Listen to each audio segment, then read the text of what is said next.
अस्सलामुअलैकुम, hello everyone, welcome to my channel. इस lecture में हम पढ़ेंगे standard 6 science chapter number 5 body movement. Body movement मतलब अपनी बॉडी में जितनी भी हड्डी होंगी और वो कैसे मूव करती है, हमें वो पूरा पढ़ना है। तो सबसे पहले जॉइंट क्या होता है। The place where two bones are meet and move with respect to each other is called joint. ऐसी जगह जहाँ पे दो बोन मिले हुए एक साथ और एक दूसरे के रिस्पेक्ट में मूव करते हो। ऐसा नहीं है कि एक हड्डी आगे जाएगी तो एक पीछे जाएगी, मतलब दोनों एक कोऑर्डिनेट करके मूव करेंगे तो उसको बोलते हैं जॉइंट। अब कितने टाइप के जॉइंट होते हैं वो। First one is ball and socket joint. देखो इसका पहले डायग्राम समझ लो। ये एक बॉल जैसी हड्डी होगी एक, और जो दूसरी हड्डी होगी वो ऐसे बाउल जैसा होगी। तो ये हड्डी इसके अंदर एकदम फिक्स होगी। समझ लो ये एक अपनी एक हड्डी है और ये एक बाउल जैसी दूसरी हड्डी। तो ये एक दूसरे से एक आपस में फिक्स होंगे। वैसे यहाँ पे एग्जाम्पल दिया देखो, ये अपने पैर की हड्डी है, यहाँ पे ये बोन जो है वो यहाँ पे फिक्स है, तो इसको बोलते हैं बॉल एंड सॉकेट जॉइंट। अब इसको पढ़ना है। The rounded end of one bone fits into the cavity of other bone. एक बोन जो होगी वो पूरी राउंड होगी और वो दूसरे के अंदर फिक्स होगी। It allow movement in all the direction. और ये जो यहाँ पे जो हड्डी है इसकी मूवमेंट हम लोग सारे डायरेक्शन में कर सकते हैं। एग्जाम्पल है bone of arm and shoulder. Shoulder कंधे का जो अपना जॉइंट है वो अपने हाथ को हम पूरा घुमा सकते हैं ना, तो ये है कि सारे डायरेक्शन में उसको हम लोग मूव कर सकते हैं। दूसरा bone of thigh and hip. अपने जो पैर की हड्डी है जो अपने हिप, ये अपना हिप है उससे अटैच होता है, उसको वो भी है बॉल एंड सॉकेट जॉइंट। तो ये दो एग्जाम्पल आपको दिए हैं। सबसे पहले आपको याद क्या रखना है कि इसमें बॉल एंड सॉकेट जॉइंट में क्या होता है, एक हड्डी राउंड होगी और दूसरी हड्डी में वो फिक्स होगी, और इसका जो है मूवमेंट सारे डायरेक्शन में होगा। और इसका एग्जाम्पल क्या है, आर्म्स और शोल्डर का बोन और हिप और थाई का बोन। ये हो गए इसके दो एग्जाम्पल। इस पाइवोट जॉइंट, पहला हमने पढ़ लिया बॉल एंड सॉकेट, अब दूसरा होता है pivotal joint. The joint where one neck joins the head is a pivotal joint. अब इसका पहले एग्जाम्पल दिया है कि ऐसा जॉइंट जहां पे अपना नेक, अपना गर्दन है, वो अपने हेड से कनेक्ट है, तो वो हो गया pivotal joint. It's allow us to bend our head forward and backward and turns the head to our right और लेफ्ट। इसी पाइवोटल जॉइंट की मदद से जो हमारा हेड है वो फॉरवर्ड और बैकवर्ड, आगे पीछे बैंड हो सकता है, और राइट और लेफ्ट में भी टर्न हो सकता है। कौन से जॉइंट की मदद से, पाइवोटल जॉइंट की मदद से। A pivotal joint, a cylindrical bone rotates in a ring। ऐसा बोला है कि एक ऐसा सिलिंड्रिकल बोन होगा और वो रिंग ऐसे गोल गोल घूमेगा, रिंग के शेप में वो घूमेगा, तो ये हो गया पाइवोटल जॉइंट। उसका एग्जाम्पल क्या है, बिटवीन नेक एंड हेड। अब इसमें आपको क्या याद रखना है कि एक सिलिंड्रिकल बोन होगा, वो रिंग जैसा घूमेगा, और इसका एग्जाम्पल क्या है, नेक और हेड का जो जॉइंट है वो। और इसमें क्या होगा, इसकी मदद से हम अपने हेड को फॉरवर्ड और बैकवर्ड कर सकते हैं और राइट और लेफ्ट भी कर सकते हैं। तो ये दो टाइप के जॉइंट हुए, हम और आगे अभी पढ़ेंगे। Hinge joint. A hinge door can move only back and forth and in no other direction. जैसे अपना डोर है तो उसमें आपने देखा है कि ऐसे कॉर्नर में ऐसे स्क्रू लगे होते हैं, तो वो सिर्फ आगे और पीछे ही मूव कर सकते हैं। तो वैसे ही हमारा हिंज जॉइंट भी है, वो सिर्फ आगे और पीछे मूव कर सकता है, कोई और डायरेक्शन में नहीं। तो in same manner hinge joint can move back and fourth about one axis only. ऐसा बोला है कि अपना जो हिंज जॉइंट है वो सिर्फ बैक और फोर्थ ही मूव कर सकता है, पूरे डायरेक्शन में मूव नहीं करेगा। इसका एग्जाम्पल क्या है, अवर एल्बो हैज हिंज जॉइंट। हमारा एल्बो जो होता है वो हमारा हिंज जॉइंट है। Can move in only one direction, उसको हम लोग एक ही डायरेक्शन में मूव कर सकते हैं। समझ आया। अब इसके एग्जाम्पल्स हैं, जॉइंट इन नी जो होती है उसके जॉइंट, जॉइंट इन जॉ, अपने जो दांत के जो होते हैं उसके जॉइंट, और जॉइंट इन एंकल, एंकल के जो जॉइंट होते हैं वो। हिंज जॉइंट से हमें क्या याद रखना है कि जैसे हमारे डोर का हिंज जो है वो सिर्फ आगे पीछे ही मूव कर सकता है, वैसे हमारा बोन भी आगे पीछे मूव करेगा, और इसका एग्जाम्पल आपको याद रखना है। Fourth one is fix joint. नाम से हमें पता चलता है कि वो एकदम फिक्स रहेगा, बिल्कुल हिलेगा नहीं। तो the bones can not move from joint, such joint are called fix joint. ये जॉइंट में ऐसा होता है कि कोई भी हड्डी वहां की हिलेगी नहीं, तो ये जॉइंट को बोलते हैं फिक्स जॉइंट। इसका एग्जाम्पल क्या है? जॉइंट इन स्कल। स्कल मतलब अपनी जो ऊपर की खोपड़ी है वो। तो ये 4 टाइप के जॉइंट है जो आपने पढ़ा। पहला बॉल एंड सॉकेट, दूसरा क्या पढ़ा था हमने? पाइवोट जॉइंट, तीसरा हिंज जॉइंट, और last one is fix joint. Skeleton. अब जॉइंट की बारी खत्म और हमें स्केलेटन के बारे में पढ़ना है, यानी अपनी पूरी हड्डी क्या होती है वो सब चीज। All the bones in our body also form a framework to give a shape to our body. This framework is called skeleton. जितनी भी हड्डी है अपनी बॉडी में, तो वो सब मिलके एक फ्रेमवर्क बनाती है। फ्रेमवर्क मतलब पूरा एक ऐसा शेप देती है, हमारी बॉडी को एक शेप देती है, तो वही शेप को हम लोग क्या बोलते हैं? Skeleton. One way we could know this shape better would be to look at X-ray image of the human body. अगर आपको ये स्केलेटन देखना है तो जब ह्यूमन बॉडी का एक्सरे निकलता है तो उसमें ये एकदम अच्छे से दिखता है। अब स्केलेटन है तो उसका काम क्या है? तो function of a skeleton, it provide shape and support to the body. ये जो है स्केलेटन, वो अपनी बॉडी को एक शेप देता है और एक सपोर्ट देता है। It protect the organ of our body. अपनी बॉडी के जो इंटरनल ऑर्गन है जैसे कि हार्ट, लंग्स, ये सारी चीजों को ये प्रोटेक्ट करता है। Third point, it help in movement, और ये मूवमेंट में भी हेल्प करता है। अब स्केलेटन का पहला जो हम हड्डी कौन सी पढ़ रहे हैं वो, तो पहला रिब केज। रिब केज मतलब जो अपना लंग्स है और हार्ट है वो ये रिब केज से प्रोटेक्ट रहता है। देखो ये इसका मैंने डायग्राम यहाँ पे ड्रॉ किया है। They join the chest bone and the backbone together to form a box. ऐसा बोला है कि ये को क्या है? चेस्ट। हमारा जो चेस्ट है वहां की बोन और पीछे बैक बोन, दोनों को ज्वाइन करता है और एक ऐसा बॉक्स जैसा स्ट्रक्चर बनाता है। This is called rib cage. तो इसको ही हम लोग क्या बोलते हैं? Rib cage. केज मतलब आपने पढ़ा है कोई ऐसा पिंजरा टाइप, तो वैसे ही ये एक बॉक्स टाइप बनता है जो चेस्ट के बोन को पीछे बैक बोन से अटैच करके एक बॉक्स बनता है जिसको हम लोग बोलते हैं rib cage. There are 12 ribs on each side. हर एक साइड 12-12 होंगी, मतलब इस साइड 12 और इस side 12। It protect the internal organ. अब इसका काम क्या है? इसके ही अंदर हार्ट, लंग्स, ये सारी चीजें, लीवर, ये सब होते हैं, तो इसका काम है वो सबको बचा के रखना। Second one is backbone. Backbone ये आपको दिख रहा है पीछे जो अपना स्पाइनल कॉर्ड होता है वो। It is made up of very small bones called vertebra. ये जो है ये ऐसा नहीं कि पूरी एक सिंगल बोन है, वो छोटी छोटी बोन से मिलके बना है, वो छोटी बोन्स को बोलते हैं vertebra. The backbone consist of 33 vertebra. इसमें टोटल कितनी हड्डी होती है? 33। रिब केज में हमने पढ़ा टोटल 12 हड्डी होती है दोनों side. The rib cage is joint to this bone. अब मैंने कहा था रिब केज पीछे से जॉइंट होता है, तो वो यही स्ट्रक्चर से जॉइंट होगा। Third one is shoulder bone. Two bones on the back are prominent. They are called shoulder bone. अपना जो शोल्डर होता है वहां पे 2 बोन्स होती हैं और बैक साइड, और उसको हम लोग बोलते हैं शोल्डर बोन। इसमें कुछ याद रखना नहीं, बस इतना है कि 2 बोन होती है और उसको ये कहा जाता है। Fourth one is pelvic bone. अब पेल्विक बोन क्या होता है? This structure is made up of pelvic bone. ये जो पूरा स्ट्रक्चर है यहाँ से अपने दोनों पैर ज्वाइंट होंगे, तो ये पूरा अपना है pelvic bone. They enclose the portion of your body below the stomach. Stomach के नीचे जितना पोर्शन है वो सब किसका है? पेल्विक बोन का। This is the part you sit, और ये वो पार्ट है जैसे अपने कोई जगह पे बैठते हैं। Fifth one is skull. The skull is made up of 22 bones joint together. ये अपना स्कल मतलब अपना पूरा खोपड़ा है, तो ये है 22 बोन से मिलके बना हुआ है, तो ये अपना पूरा सर का है वो स्कल होता है। It enclose and protect a very important parts of the body, the brain. अब ये क्यों ऐसा बना हुआ है? इतने सारे बोन से बना हुआ है, और क्योंकि हमारा एकदम मेन पार्ट जो अपनी बॉडी का ब्रेन है उसको इसको प्रोटेक्ट करना है। 8 bones make head and 14 bones make face. अपना जो सर है वो 8 बोन से मिलके बना हुआ है, और अपना जो फेस है वो 14 बोन मिलके बना हुआ है, और अपना स्कल 22 बोन से बना हुआ है। तो ये आपको बोन्स याद रखना है कितनी बोन्स किसमें है। Sixth one is cartilage. अब कार्टिलेज क्या होता है?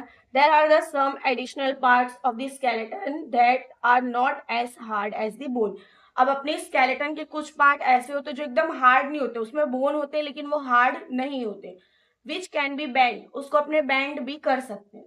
तो दिस आर कॉल्ड कार्टिलेज, तो उसको हम लोग बोलेंगे कार्टिलेज। जो अपनी हड्डी थी उसको अपने बेंड नहीं कर सकते थे, लेकिन जो कार्टिलेज है उसको अपने बेंड कर सकते हैं। तो ये जैसे ईयर है अपना, अपर ईयर, यानी इसमें कार्टिलेज, अगर अपने कान को अपने फोल्ड करोगे तो फोल्ड हो सकता है। अपने नाक पे जो होता है वो भी हड्डी नहीं होती, वो कार्टिलेज होते हैं, उसको अपने प्रेस करोगे तो वो दब सकता है, मतलब कार्टिलेज मतलब एकदम सॉफ्ट। तो ये सारे जो है ये स्केलेटन के पार्ट्स हैं।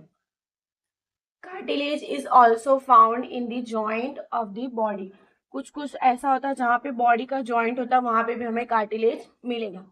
Skeleton is made up of many bones, joint and cartilage. अब जो स्केलेटन है अपने, जैसे स्टार्टिंग में अपने पढ़ा था अपनी बॉडी का पूरा शेप, वो बोन से भी बना हुआ है, जॉइंट से भी और कार्टिलेज से भी। You could feel bend and move many of them, उसमें अपने फील कर सकते हो, कोई चीज बेंड करोगे तो पता चलेगा वो कार्टिलेज है, मतलब अपने जो स्केलेटन है वो अकेले हड्डी से नहीं बना हुआ है। ओके, अब बारी आती है मसल्स की। हमारी बॉडी में सिर्फ हड्डी तो नहीं है, मसल्स भी है। तो मसल क्या है? The swollen region in the upper arm, this is a muscle. अपना जो हाथ है उसके ऊपर साइड जो, जैसे हम लोग बॉयज में देखते हैं बॉडी दिखती है, तो वो पूरा मसल्स है। The muscles bulk due to contraction, it become smaller in length. जब मसल्स जो हम उसको कॉन्ट्रैक्ट करते हैं तो वो क्या करता है, उसका स्मॉल लेंथ में एकदम वो छोटा दिखता है, मतलब कॉन्ट्रैक्ट करोगे तो ऐसा दिखेगा कि बहुत कम साइज है मसल की। When contract, the muscle becomes shorter, stiffer and thicker. जब अपने हाथ को हम खींचते हैं ऊपर की तरफ, जैसे बॉयज करते हैं ना, बॉडी दिखाते हैं, तो जब वैसा करोगे तो अपना जो मसल्स है वो एकदम ठीक हो जाएगा, एकदम कड़क होगा, अपने उसको टच करोगे तो वो बैंड भी नहीं होगा। तो इट पुल्स द बोन, तो वो क्या करता है, वो मसल अपने साथ साथ बोन्स को भी खींचता है। मसल वर्क इन पैर, अपनी जो मसल्स है बॉडी के वो पैर में वर्क करते हैं। ऐसा नहीं कि एक ही पूरी बॉडी में मसल्स हैं, दो अलग अलग मसल्स मिलके पैर में वर्क करते हैं। When one of them contract, the bones is pulled in that direction. अब अगर दो मसल्स हैं, एक जो है वो कॉन्ट्रैक्ट हो रहा है तो बोन भी इसके ही डायरेक्शन में जाएगा। The other muscles of the पैर रिलैक्स, तो अब ये जो दूसरा वाला मसल्स है वो रिलैक्स बैठा रहेगा। ठीक है। To move the bone in the opposite direction, the relaxed muscle contract to pull the bone towards its original position. अब अगर हमें बोन को, ये जो बोन यहाँ पे मूव किया उसको अपोजिट डायरेक्शन में ले जाना है, तो ये जो रिलैक्स वाला मसल्स है वो फिर से कॉन्ट्रैक्ट हो जाएगा और बोन को फिर से उसकी ओरिजिनल पोजीशन पे पहुंचा देगा। वाइल द फर्स्ट रिलैक्स, फिर जब ये कॉन्ट्रैक्ट होगा तो ये वाली बोन खुद से रिलैक्स हो जाएगी। A muscles can only pull, muscles को हम लोग सिर्फ पुल कर सकते हैं। Okay, thus it can not push, उसको हम लोग पुश नहीं कर सकते। Thus two muscles have to work together to move a bone, दो मसल्स को मिलके बोन को मूव करने में हेल्प करते हैं। आपको यहाँ पे समझना होगा, दो मसल्स बहुत कॉम्प्लिकेटेड वर्ड है कि दो मसल्स हैं उन, वो हमेशा पैर में वर्क करते हैं एक साथ। जब ये मसल्स कॉन्ट्रैक्ट होता है तो बोन इसकी तरफ जाता है, लेकिन अब इसको अपोजिट डायरेक्शन में ले जाना है तो ये जो दूसरा वाला मसल्स है वो कॉन्ट्रैक्ट होगा और बोन को अपनी तरफ ले जाएगा और ये वाला फिर रिलैक्स हो जाएगा। गेट ऑफ एनिमल, गेट मतलब कि उनकी चाल ढाल कैसी है, वो कैसे रहते हैं, उनके बॉडी में क्या है क्या नहीं, कैसे मूव करते हैं, ये सारी चीजें एनिमल के बारे में हमें पढ़ना है। First one is earthworm, and earthworm does not have bone and leg.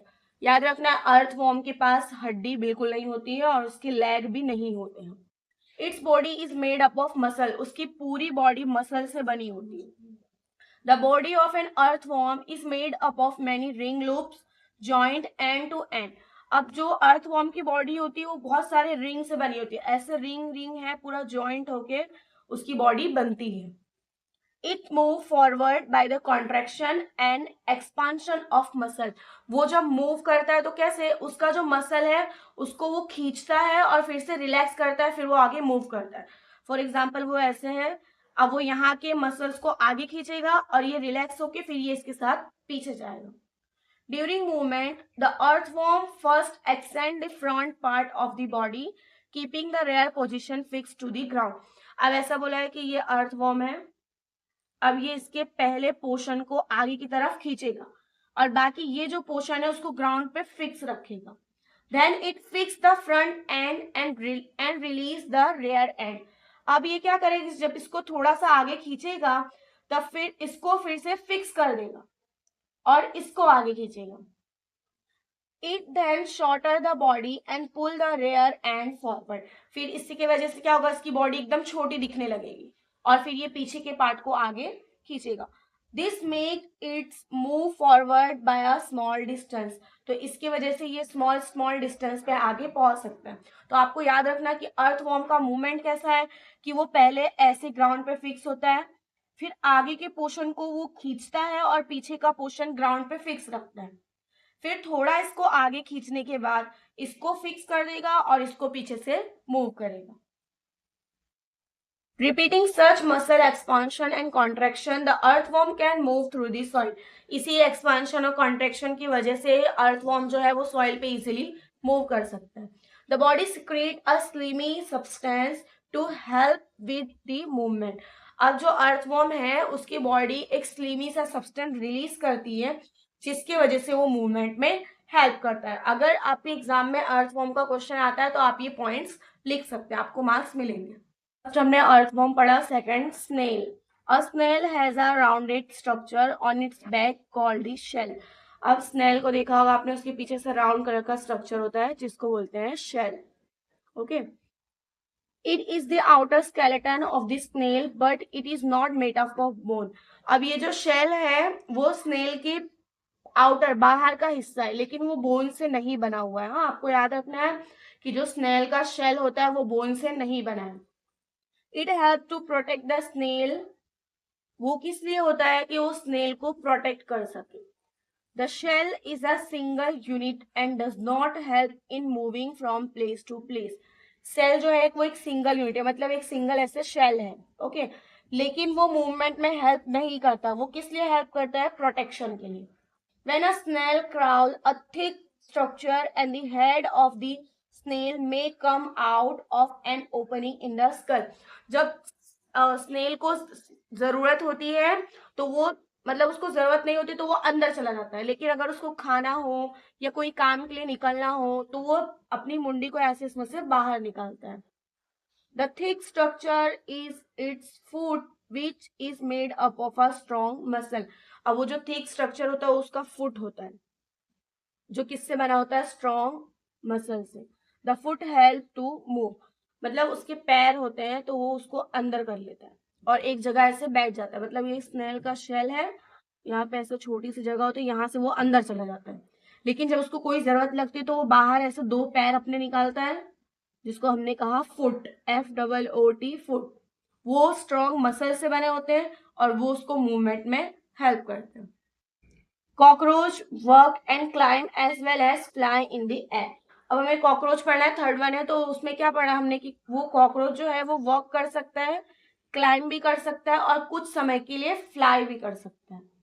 They have 3 pair of leg. उसके 3 पेयर ऑफ लेग है, मतलब एक पैर बोले तो ये 2, दूसरा पैर उसमें 2 और तीसरे पैर में 2, मतलब टोटल उसके पास 6 लेग्स होते हैं. दिस हेल्प इन वॉकिंग, और वो उसको वॉकिंग में हेल्प करते हैं. The body is covered with a hard outer skeleton. उसकी बॉडी जो है वो स्केलेटन से कवर होती है. This skeleton is made up of number of plates joint together and that permits the movement. उसकी जो वो स्केलेटन होती है वो बहुत सारी प्लेट से मिलके बनी होती है और वो मूवमेंट को परमिट करती है, मतलब रोकती है. These are the 2 pairs of wings attached to the body behind head. उसके हेड के पास मतलब 2 pairs of wings होते हैं, ऐसे 2 wings होते हैं ऐसे करके. The cockroach have distinct muscles. Those near the legs move the legs for walking. अब उस कॉकरोच के पास मसल्स होते हैं, कहाँ, उसके पैर के पास, जो किसमें हेल्प करते हैं, उसके वॉकिंग में हेल्प करते हैं. The body muscles move the wings when the cockroach fly. अब वो बॉडी के जो मसल्स होते हैं उसके वो कब काम आते हैं, जब कॉकरोच फ्लाई करता है तब. Fourth one is bird. Bird fly in the air and walk on the ground. Bird जो है वो एयर में फ्लाई भी कर सकते हैं और ग्राउंड पे वॉक भी कर सकते हैं. Some bird like ducks and swan also swim in water. कुछ बर्ड है जैसे कि डक है, स्वान है, तो ये सब वाटर में स्विम करते हैं। The bird can fly because their body are well suited for flying. Bird जो है वो उड़ सकते हैं, क्यों? क्योंकि उनकी बॉडी उसी तरीके से बनाई गई है कि उड़ने के लिए ही बनाई गई है उनकी बॉडी, इसके लिए वो उड़ सकते हैं। Their bones are hollow and light. उनके बोन्स जो होते हैं, होलो मतलब ऐसे पूरे खोखले होते हैं, अंदर से कुछ होता नहीं है, मतलब ये खाली है। और लाइट मतलब एकदम हल्के वेट के होते हैं। The bone of the hind limbs are typical for walking and perching. Hind limbs मतलब उनके जो पैर के हड्डी होती है, ये पैर के जो बोन्स होते हैं वो स्पेशली वॉकिंग के लिए बनाए गए हैं। और पर्चिंग मतलब मतलब किसी को पकड़ के खाने के लिए, जैसे वो लोग, कोई चिड़िया है, अगर यहाँ पे कोई ऐसे कीड़ा जा रहा है तो वो उसको ऐसे पकड़ लेगा, तो वो उसके फोर मतलब हिंड लिम्स से पकड़ते हैं। The bony parts of the fore limbs are modify as wing. अब अपने जैसे हाथ होते हैं तो उनके हाथ नहीं होते, उसकी जगह पे उनके क्या होते हैं? विंग्स होते हैं।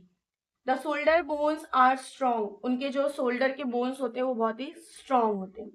The breast bone are modified to hold muscles of flights which are use to move the wings up and down.